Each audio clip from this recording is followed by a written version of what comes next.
Hello, hello, hello, good people. Welcome back to the YouTube channel. This is Professor Coneill back again. I'm excited to be back here with you all. Thank you if you've watched any of my videos or if you subscribe to my channel. Thank you so much for liking them, sharing them if you have, and even commenting on them.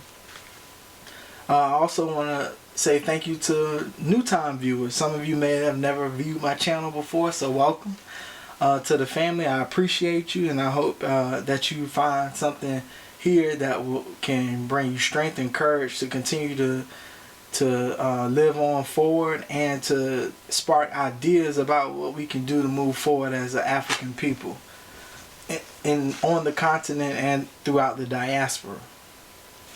All right. Yeah, I feel a little uptight, so I'm gonna just chill out just a little bit, y'all, because I feel like in order to do this accurately or effectively, I have to be myself. So I might so-called step out of character, because I'm trying to change our association with with what it means to be educated and learn it. Because a lot of times we think educated means that you speak a certain way, that you write a certain way, and that you appear a certain way. But what I've learned is that education goes further than the limitations of Eurocentric society. And I know plenty of us know that because we've been taught by all kinds of people. But I think it's something that we need to say a little more. And so I don't see myself as above anybody else. I see myself as a part of a larger group, a movement that's been going on since before I was even thought of or even came into this world as this iteration. Those of you, so thank you so much for joining, and I hope that we together can continue to push for the unification of African people all over the globe. And I think one of the ways to do that is through education. So today we're going to be covering a few things. My last video was about who told you, and it was Black Jesus, because American black people and really African people all over the world have been converted to Christianity, and this is not against Christianity in itself and what it stands for or the Christian principles, but it's to say that Christianity is still fairly new in the scope of history. I mean, we have at least at least about 6,000 years of recorded African history through Kemet, or really more than that actually.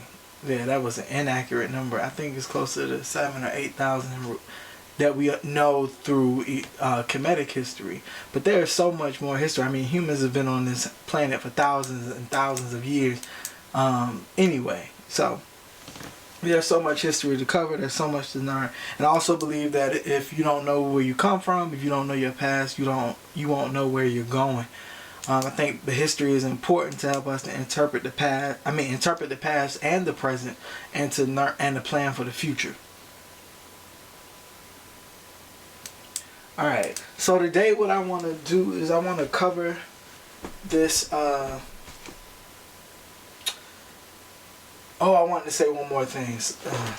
If you haven't already, go ahead and like the video, subscribe to my channel, and hit the bell. If you hit the bell, you'll get updates as soon as a video is posted. It'll tell you when I have something that's coming out, or when a video has been posted, or anything like that.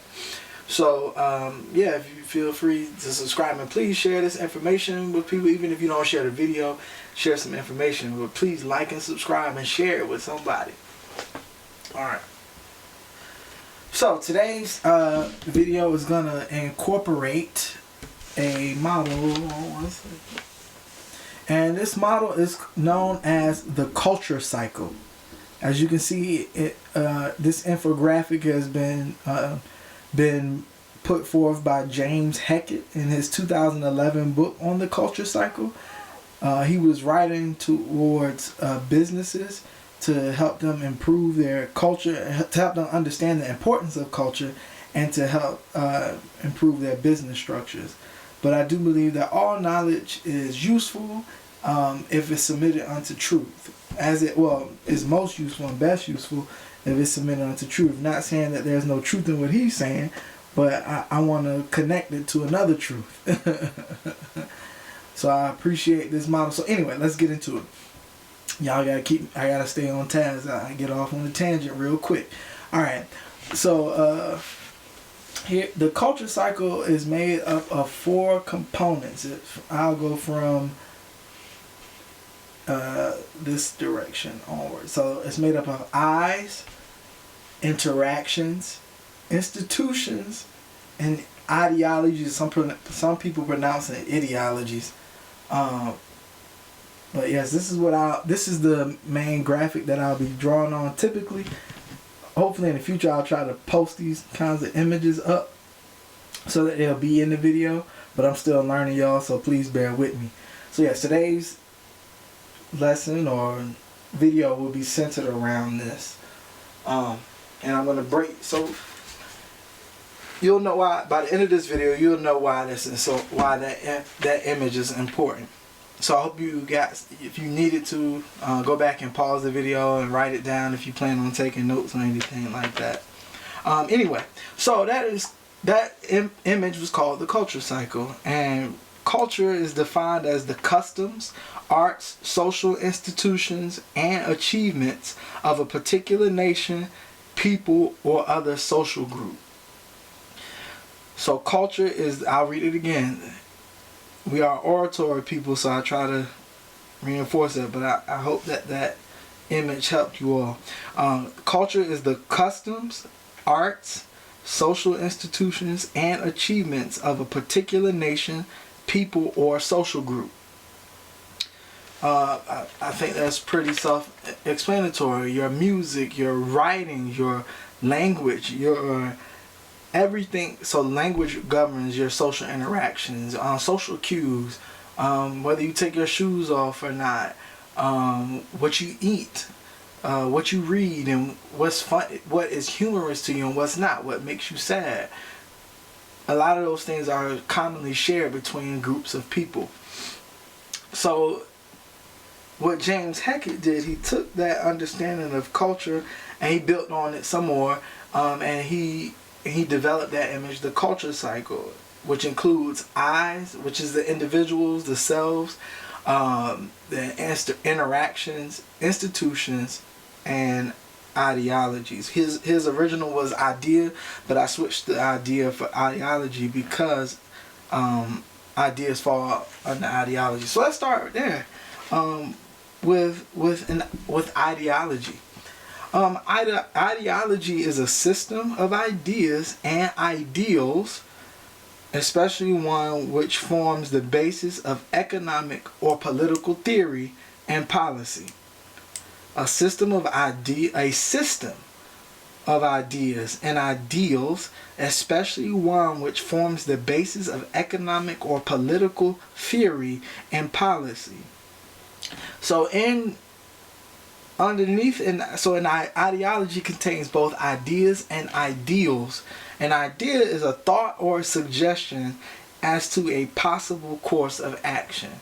So when you have a thought about how to do something, about how to make something come to pass, that is an idea, or something, an image in your mind. That's an idea. It's a product of your imagination, something that you put together, that your brain has helped put together from various kinds of information. So an ideal satisfies one conception of what is perfect. It exists only in the imagination, so there is no actual ideal. It does not physically exist. This is what exists in the mind. So any physical representation will only be attempting to mirror itself out of this idea that only appears, this ideal, this object that only appears or exists in one's imagination. So it's the desirable or perfect but not likely to become a reality. So a lot of, and as a noun, so these are, so as a noun, it is a person or a thing regarded as perfect. So when we're talking about the culture cycle, and we were talking about last time, I was talking about Jesus and the ideas or the context of who he would have been at the time, we must take in quite a few things, ideas that he brought. If you remember from the last video, Jesus came with ideas that were different from those of the synagogue of the day, the religious establishment occupied and comprised of the Jews and so they were who were under Roman rule. But I'll bring that back into the picture a little bit later. But yeah, so in the Roman society, you have to understand that there was also they were split up into social classes and economic classes. There were 5 total economic classes in ancient Rome. The top being Roman citizen, I believe. No. I mean, of course, the highest was the ruler, the emperor, and the bottom being the slave. Now, slavery in ancient Rome in Europe is very different from what we see as slavery here in the United States. Slavery in the United States and Latin America, European-induced slavery on Africa is actually the only race-based slavery in history. So that's why we're dealing with so that's why I want to go off on a tangent a little bit. So that's why when we talk about solutions to this problem is very different from, it's similar to past problems, but it's very, very unique in the sense that it was decided totally upon skin color to enslave African people. But so in the Roman Empire, you had different classes of people, with the bottom being the slave and Roman citizen, and you could not be a slave and a Roman citizen. And so the idea was that Rome was supposed to be a ruler. And within the Roman Empire, the ideal was supposed to be the emperor, because the emperor was supposed to be God in the flesh, a son of God. And so in ancient Rome, where you have, that is an ideology that shaped the Roman Empire. So there was an idea that the emperor was the son of God and was a representative of God amongst the people. So that idea fueled a lot of what Jesus experienced in his life, whether it be from the calling forth of his senses and the threatening of his life as an infant, when King Herod called for the death of infants 2 years and younger, because he was afraid of this Messiah or this anointed one or this king that would come forth to avenge the Jews and to to be liberated from their rule.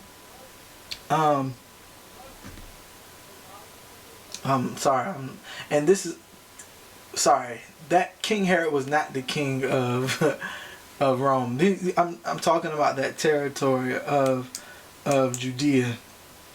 But the Roman Empire, this land was underneath the Roman Empire rule, because what Rome would do, Rome believed that they were the chosen ones, so to speak, that they had a destiny to rule and to control resources. So they would go to different places. They were in that war. Sometimes they wouldn't even have to bring any physical contact. They would go to different places and say that you're under our rulership, or they will offer protection. And if the nation refused that protection, a lot of times they would enact a state of war, fighting them. So anyway, so the Roman Empire, Caesar of the day, was supposed to be a God man. And that ideology was what created the system under which the territory of Jerusalem that was paying taxes to the Roman Empire, they were doing so under that ideology. So that's why even in scripture you'll see Jesus say, when people are asking him about tax collection, even though this is a little bit unrelated, that's why he would use the language, render unto Caesar what's Caesar's, but give unto God what's God's. Alright. Another ideology or present during that time was polytheism. So in the Roman Empire, if you're familiar with it, they have a pantheon of gods and goddesses, meaning that there are multiple gods and goddesses in their religion. So here's Jesus coming. He's pretty radical for a Jew. He's radical amongst the Jews, and he's radical amongst the Roman Empire, because he's preaching monotheism.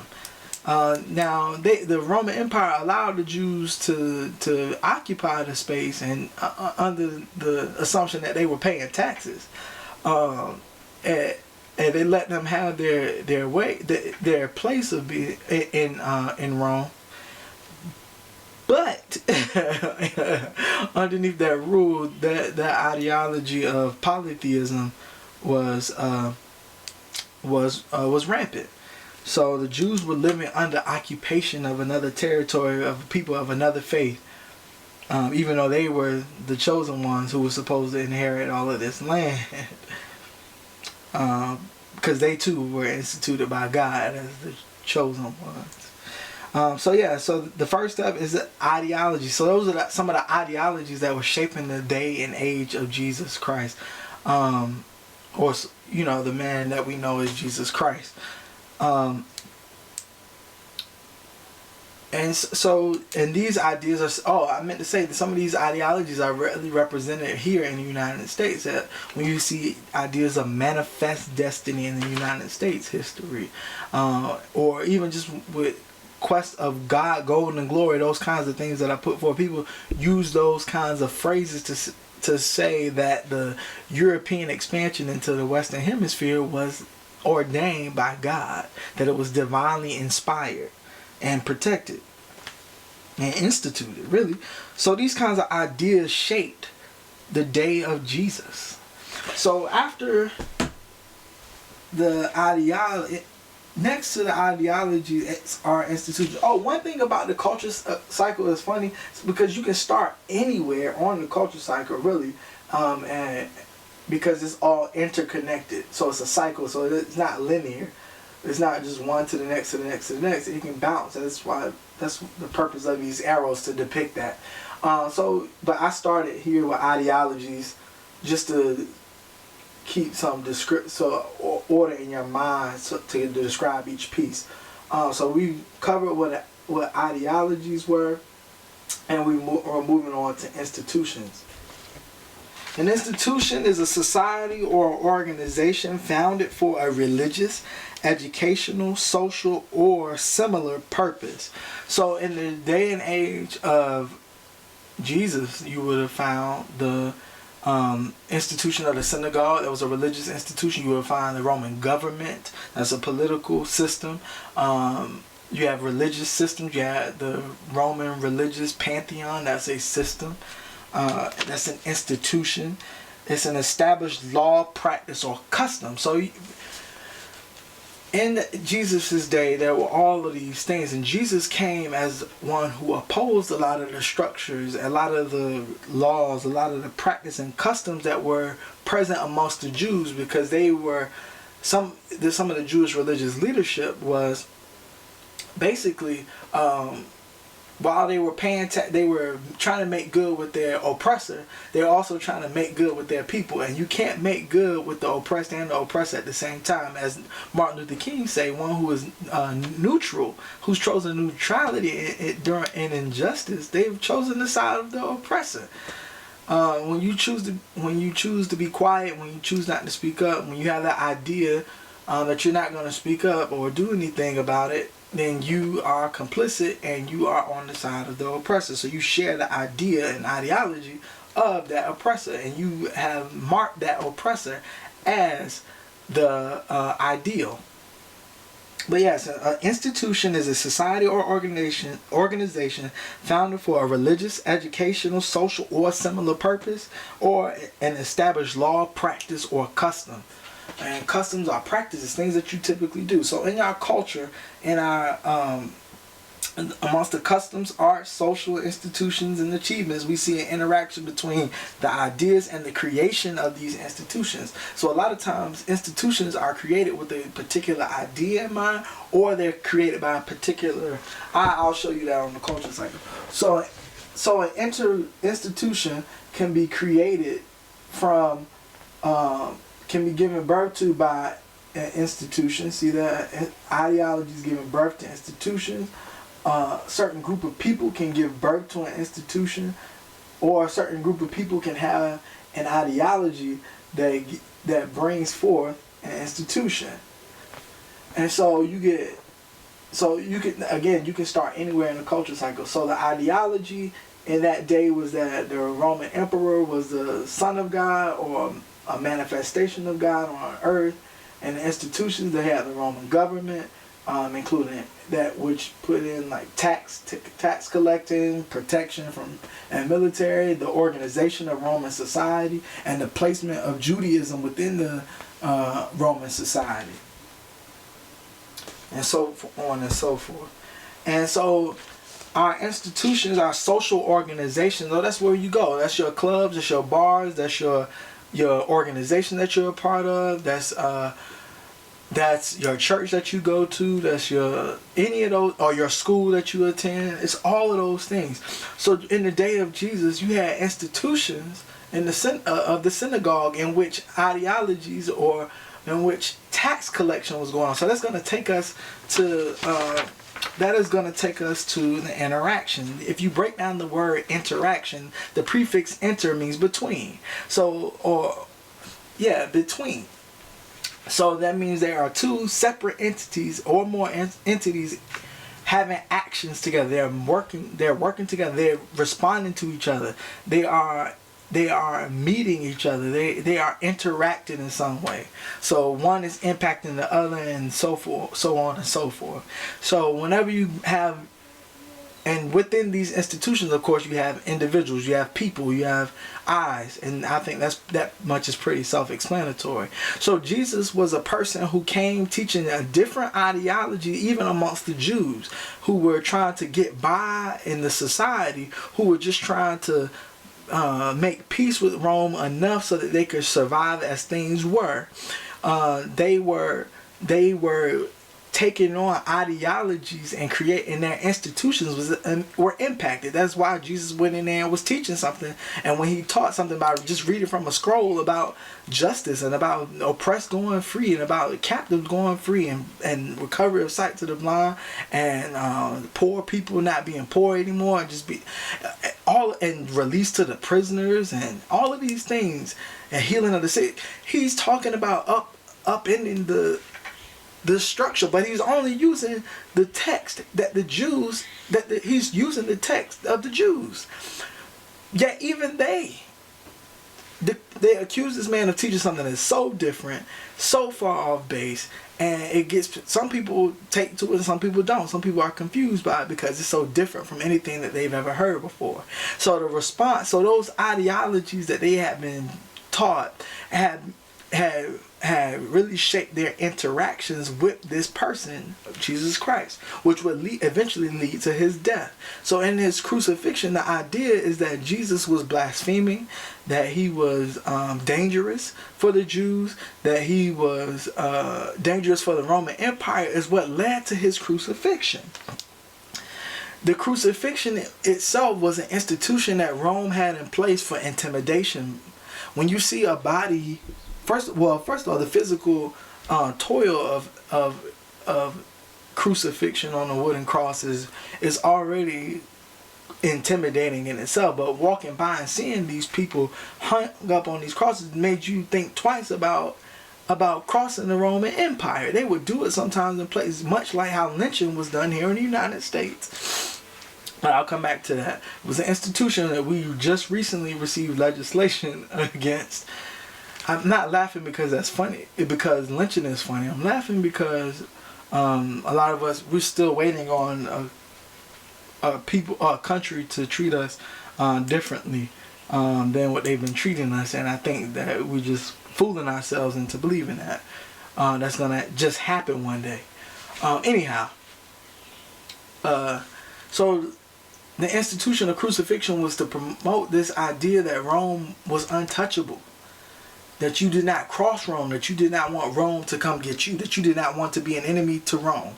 And the chief priests, when they presented Jesus to Rome, was as if he was a threat to Rome. They came saying that he said that he was the king of the Jews. So when Pilate saw him, he said, well, I can't really do anything about this. He said, he's the king of y'all, not the king of Rome. And so they put pressure on him because a threat to anybody amongst the Jews who was claiming to be a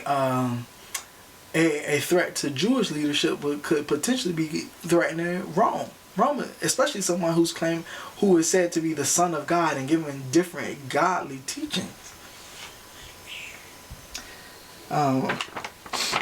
So they had to do something with Jesus. They had to.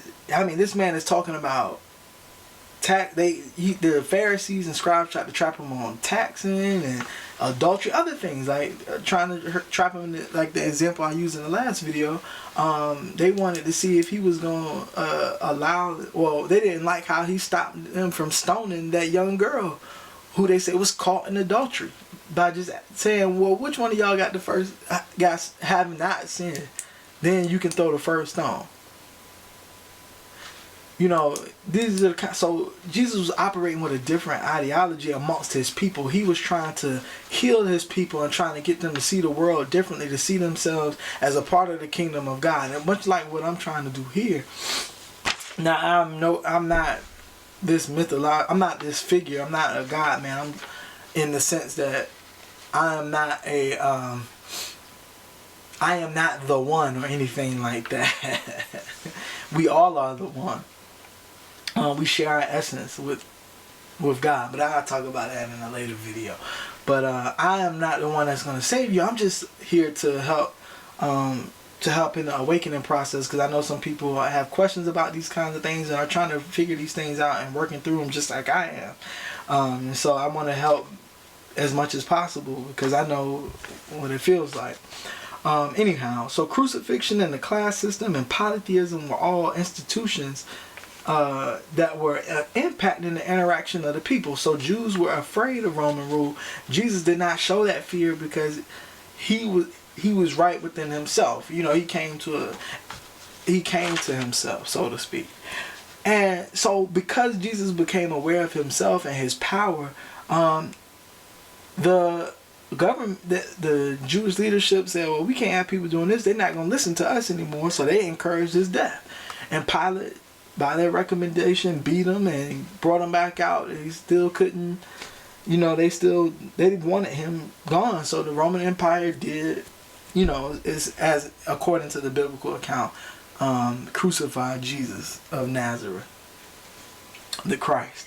So I wanted to go through that example to show how it applies to us here in the United States and how we got to as African people here in the United States. And this also applies to the African people throughout the diaspora, but this is a very focused example because I think our struggle here does not get communicated well, or at least in a way that we can have a shared language or understanding of what actually happened. So sometimes people are brought to an awareness of it. They know that it happened, but it still doesn't. It doesn't feel real, even though it is in your genetics. If you look at the studies on epigenetics currently, you have genetic material that has been passed down through generations in you, from the original man and woman. When I say original man, I mean original humans. Anyway, so I'm going to go back through the cultural cycle, but I'm going to talk more about black people and Christianity in relationship to Christianity. So in Christianity, there's this ideology that the Messiah, that people have sinned, have fallen out of favor with God, and that you need a bridge back to God. And so that bridge is coming in the flesh in the personhood of Jesus Christ. Whereas in the Old Testament, it used to be through, you know, you making your own sacrifices and whatnot and abiding by these laws. But somehow, some way, you know, that came to not be enough, and the Messiah finally showed up. At least that's what Christianity is based on, the idea that the Messiah, the anointed one, did show up and was crucified and was resurrected. But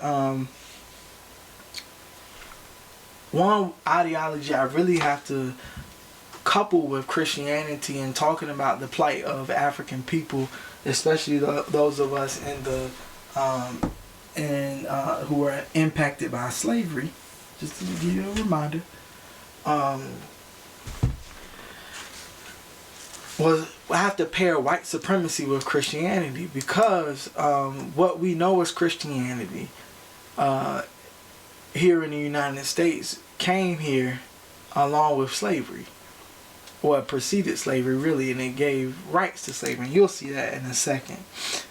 So yeah, before I jump into the culture cycle, I want to talk about slavery a little bit in race, so we can understand how this even came to be. So back in 1454, Pope Nicholas of the Roman Catholic Church granted the King of Portugal, King Alfonso, the right to conquest and permission to the already conquered and territories and the territories that they would conquer in the future. And in these permissions in these granted permissions was the right to enslavement, perpetual enslavement. So that means generational slavery. So that means somebody born into slavery you can be born into slavery.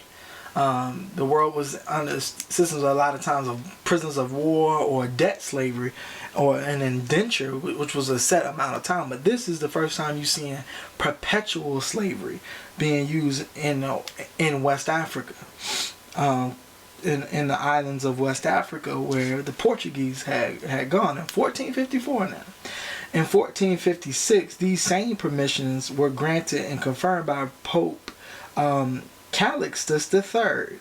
And then it was these permissions, so it goes from the King of Portugal one King of Portugal, and then it was reinstated in 1456 and granted and reinstated in 1456. Then you see these same powers renewed later in 1481 by Pope Sixtus IV, and then Pope Leo in 1514. So you got a long history already. Well, not a long history, a really short history. Because that's the thing about slavery, and this form of chattel slavery that the United States had and that the Europeans used against us is fairly new, fairly new. And if you look at the scope of human history, and so in May 3rd, 1493. So this is 1 year after Columbus supposedly discovered America, really stumbling on accident. May 3rd of 1493, these same permissions were granted to Spain by Pope Alexander VI. So the ability to take us and enslave us was instituted by the Roman Catholic Church. They gave permission to Europeans to do this, because they were conquering lands. And when you're conquering a land, a lot of times people are not just going to give it up. So there were people already living here, all kinds of people, not just, I know people think of Indians or Native Americans as one group, but then we were here. African people had traveled the globe, because the continents had not always been separated that way, but also the reason that Europeans were able to travel the seas was because they had learned from African sailors who had navigated the seas. They followed these pathways to Africa, and then on to North America and South America, and that's how we get colonization in the so-called New World.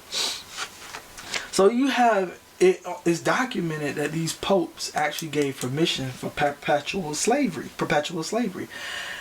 And eventually you'll see a rise where there is the belief that Christianity automatically makes you free, so you're not able to be enslaved. And there's enslaved Africans who argued on this principle that if I became Christian, then I can't be enslaved. But then there were some, at the same time, there were some religious leaders who granted the right to that they mandated that these slave owners needed to Christianize their slaves, meaning that they had to baptize them, get them to confessing, and teach them the matters of the Bible. It's quite interesting. So I want to talk about to give us a little bit of context, because context is important. If you don't understand context, you won't understand culture rightly, and if you don't understand culture rightly, you won't understand the interactions and everything else that goes along with it properly. You only see culture as images and whatnot, and instead of seeing culture as daily practices that were rooted in something. They didn't just come to be somebody that made decisions, and put these things into practice. So in between the time of recording the last video, or I think around that time I recorded that last video, I had recently watched The Birth of a Nation. I have been inspired to watch The Birth of a Nation, and by a film by another Norfolk native. Shout out to Norfolk 757. Yeah. Another especially shout out to Berkeley, my neighborhood. That's where I'm from. Yeah, definitely. Almost lost my train of thought. Nate Parker is a Norfolk native as well. Norfolk has his own history, heavy history. Back in 2016, he put out a movie, The Birth of a Nation, which is funny. It shares the title of the first film shown in the White House, which was actually quite the opposite. It was talking about how white terrorists founded the United States, and how they used it as propaganda to incite fear of black people, and therefore the subsequent execution and lynching of black people and the formation of the Ku Klux Klan. Wow, I'm dropping too much today. That's a part of American culture.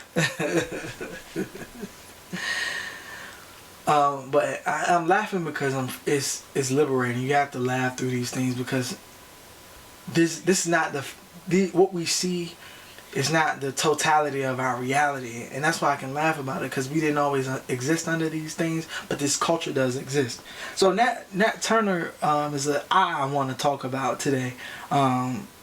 He was enslaved in Virginia, in Northampton County. He's known for one of the most brutal but yet one of the most successful slave rebellions, or rebellions of enslaved Africans in the nation's history. And it was funny that Nate Parker, if you followed the controversy of Nate Parker and that film, it was interesting.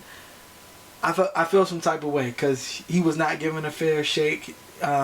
We filtered him, when I say we, I mean the public filtered him through allegations that that he was acquitted of. He was never found guilty of those allegations, and his friend, who was found guilty of some of the charges, was given actually a lesser charge than what they were brought in for, and his case was overturned later on. And so just the mere allegation and the death of the young lady who they were accused of raping, it was just interesting how that got played into the media, even though those charges were from 1999 and this movie was made in 2016. The woman had committed suicide in 2012. It had nothing to do with Nate Parker. And anyhow, yeah, that was deep how that's happening. We haven't seen very much from him. He has a new movie apparently that hasn't been picked up here in the United States yet, but I would love to see it. Anyhow, I just didn't find it fair. But anyway, Nat Turner was a preacher, a slave preacher. If you watch the movie, you'll see I didn't get all my information from the movie. I've read about Nat Turner prior to seeing it. But if you watch the movie, Nat Turner is in the context of chattel slavery here in the United States, and as a proponent that guides his interactions with Europeans and other slaves, he was seen as a moral leader. He was a preacher. He learned how to read on a plantation, which is something that was sort of uncommon. So he was somewhat of an anomaly.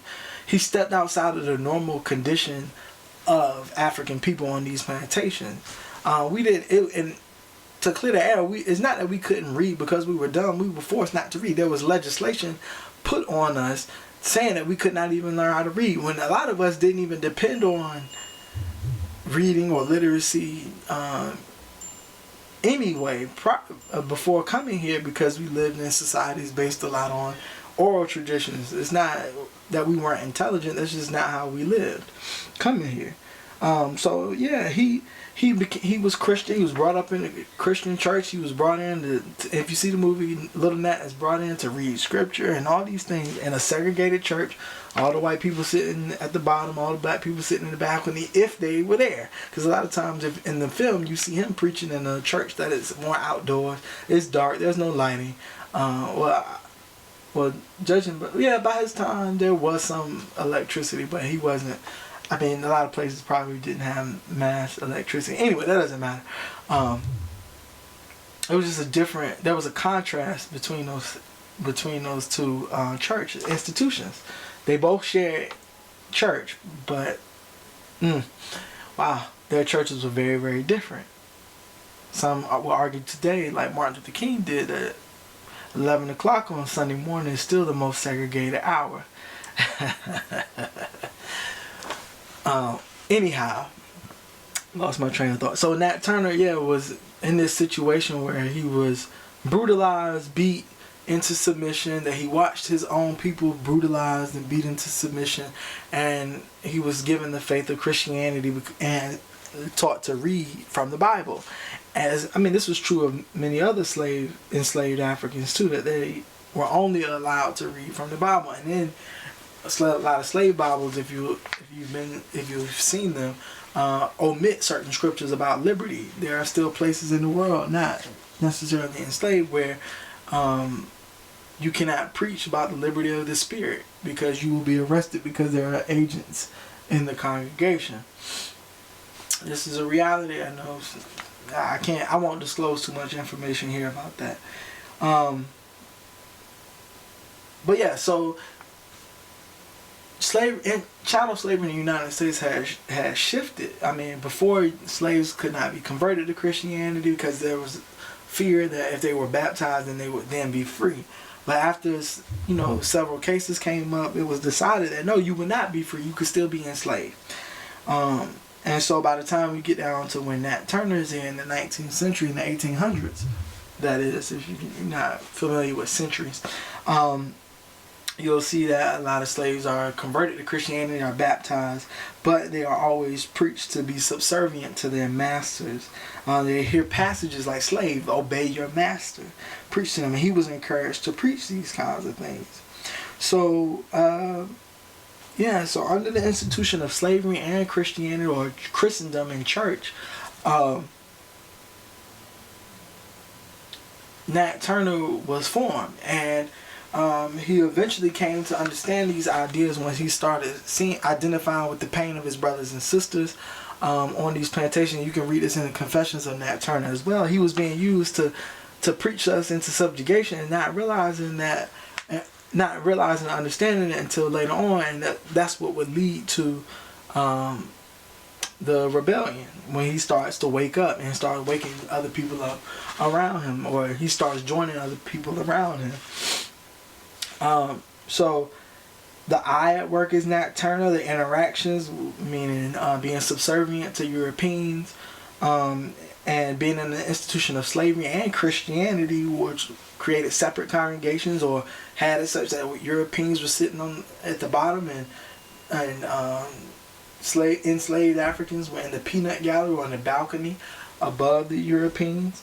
And the ideology under which this operated was not just a love your neighbor ideology. It was under the fear-based authority of sin-based consciousness, that you were enslaved and you were in sin, and you needed to be saved. And their way of saving you was to inculcate you into their society, because for them the ideal was white supremacy or whiteness. And remember what I said about an ideal, it doesn't physically exist. So none of them even meets the ideal many of them are just iterations of the ideal. So this ideal that they're chasing after, and that they're submitting themselves to, and you and I too, is an ideology that is, I mean, it's an ideal that does not even exist. Yet somehow there's a claim of superiority.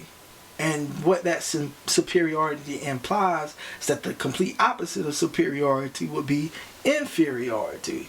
And so white and black are contrasting. So the complete contrast to white is black, and therefore black, according to Europeans in America, and really Europeans at that time worldwide, that black people, or people who they call black, are inferior. Now, this is not to scare you. This is not to make you feel inferior. It's actually just to show you where these things come from. It, because I think in order to develop a truly practical solution, we must understand the depth of the problem. You can't understand the depth of the problem if you're not really ready to investigate it as a culture, as a practice, as a system that has existed for a little while now, and understand that system, the fundamentals of that system. So black people are still interacted in this country, and African people throughout the world still interacted as if we are inferior to Europeans or white folk. And I'm not saying that this is true, but the way, and it's not even an intention. Sometimes it's not a conscious thing. It's because we've been put in situations. Some of us been born into situations under European domination. And so we've been trained to do what's in their best interest, and we've been taught to fear ourselves and to fear working for ourselves. Yeah, but there are positive iterations of the culture cycle. For example, in the black community, a lot of times black children, what I saw growing up in the black community was that black people were revered, that some people were proud of their heritage, and people are proud to represent our heritage, and not just by wearing clothes or saying certain things, but by caring for one another.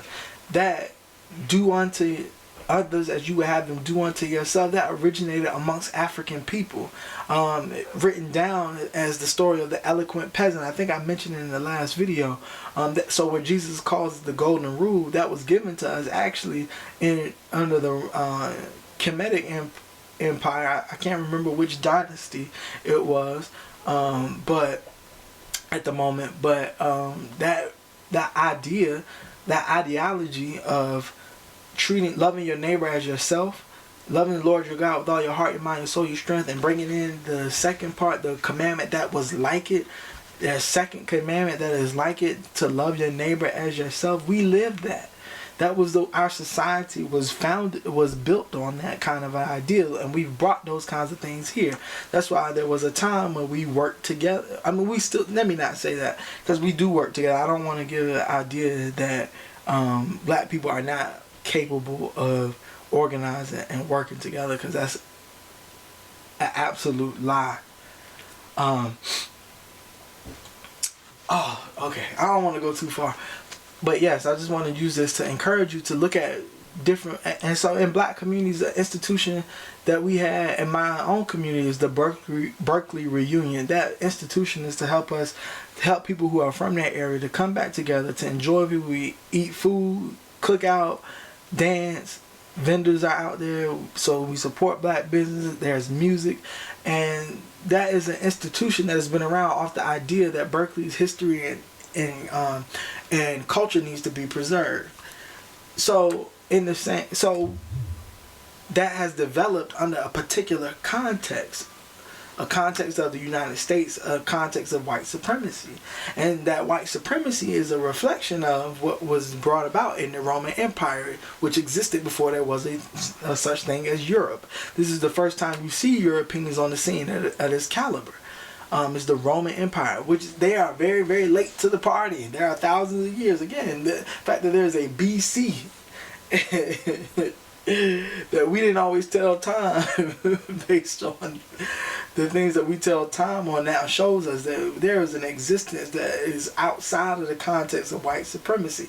And that is my goal with my YouTube channel, is to start helping us to remember, to put it back together in our minds and in our consciences and our hearts, that we have not always lived under these conditions, and we don't have to.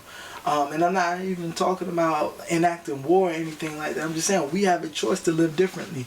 And I know it's challenges. There are many obstacles that have been put in our way. But if we share our ideologies and build institutions that reflect interactions that we want, we can do this. We can do this. Anyhow, so I wanted to bring it back to the Roman Empire. So Christianity was formed under, so Christianity was being persecuted and prosecuted under the Roman Empire for a while, up until the 300s. The Emperor Diocletian was saying that Christianity was opposed to, the reason being, one of the reasons that, Diocletian said that Christians were against the Roman Empire because they were talking monotheism, and Christian ideology was also a Jewish one, was that you could have no other God except that God. And if polytheism was at work in the Roman Empire, that means you could not accept the Roman Empire's gods as God, and so you were worthy of persecution and prosecution because you said that you had a God that was outside of the Roman Empire's gods, and that indicates that there's a conflict there. It can't be just your God and then the Roman gods. It was all or nothing. So it's either your God or the Roman gods, and a lot of Romans believe that no, you don't get to choose.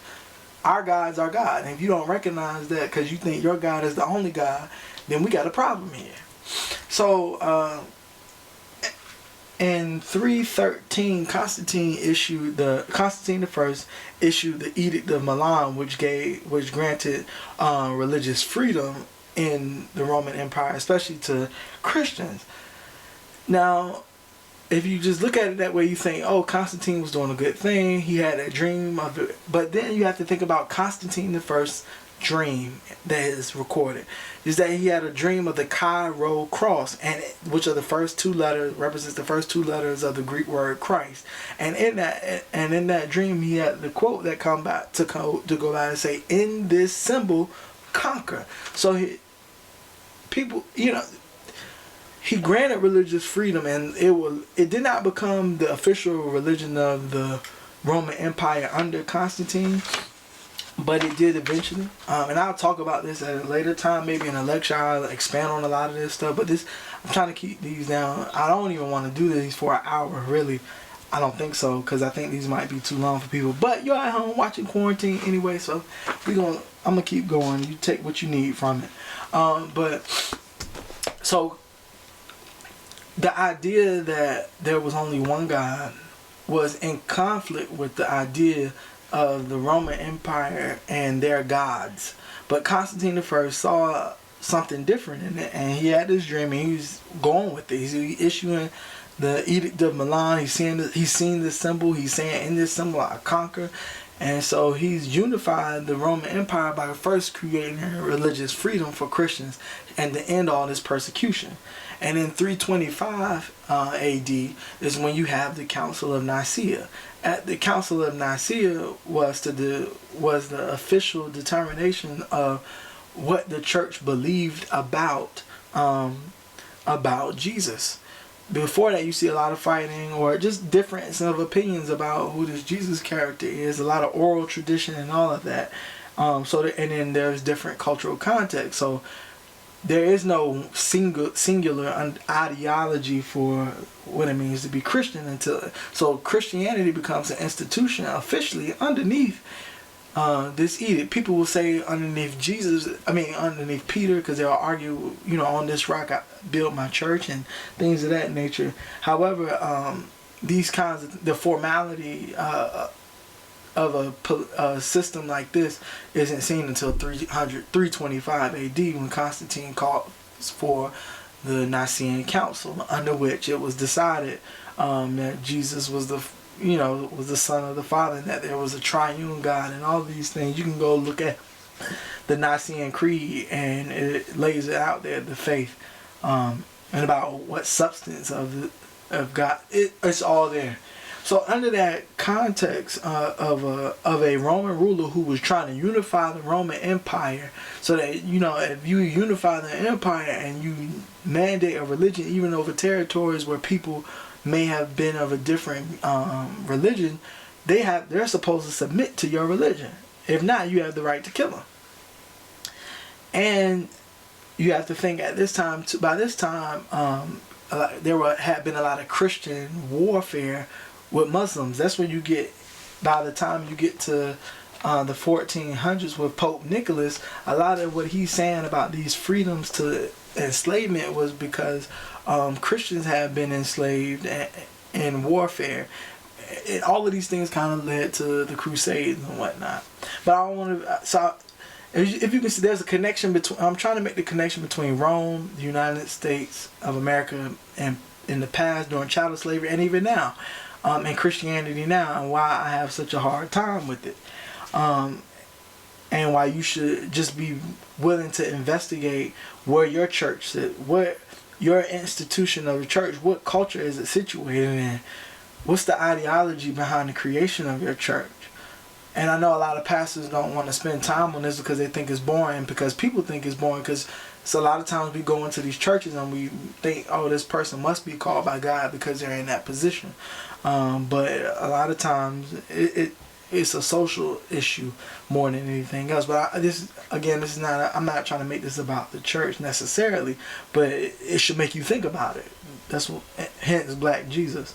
But Black people are present in a lot of these churches, and we keep the church going. We do a lot of great things in church, musically. I mean, we have a lot of thought leaders in the church, many things. We've done many things, beautiful things in the church. But I want to help make sure that we understand our connection now to and where we've come from, and where these things have come from. This order, this way of being, this culture that we're situated in. Anyway, I'll back up just a little bit. So in the Roman Empire, you see an emperor who is determined to unite the empire and to subjugate others unto his rule. So under his rulership, there's a call for a council for all these Christians to come together and figure out what they agree on. And from there, that is where you get this idea of a Roman Catholic Church. Catholic means universal. And if you think because you're not Roman Catholic that you don't fall under this, well, what do you think that? Well, you may fall under what is a Protestant or even an Orthodox tradition, but a Protestant Christianity. And Protestant budded off from Roman Catholicism.